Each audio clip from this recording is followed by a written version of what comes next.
ระเบียบนิយាយថាអ្នកគឺកំពុងត្រូវគេប្រើប្រាស់ឬក៏កំពុងត្រូវគេបោកប្រាស់ជាភាសាអង់គ្លេសយើងអាចប្រើដូច clear ខ្មែរដែរដែលយើងអាចនិយាយថា you're being used មានន័យថាអ្នកគឺកំពុងត្រូវគេបោកប្រាស់ឬក៏ប្រើប្រាស់នៅក្នុងភាសាអង់គ្លេសយើងអាចប្រើ clear ផ្សេងទៀតដូចជា you're being taken advantage of មានន័យថាអ្នកឯងគឺកំពុងត្រូវគេកេងចំណេញឬក៏កំពុងត្រូវគេប្រើប្រាស់ដើម្បីបានផលប្រយោជន៍ clear មួយទៀតដែលយើងអាចប្រើ you're being manipulated into serving their interests មានន័យថាអ្នកគឺកំពុងត្រូវគេបោកឲ្យ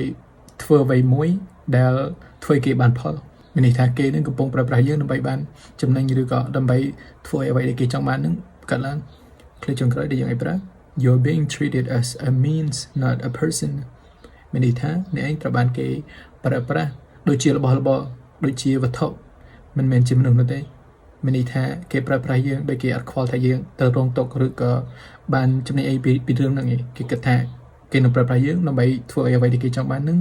កើតឡើងឬក៏ជោគជ័យ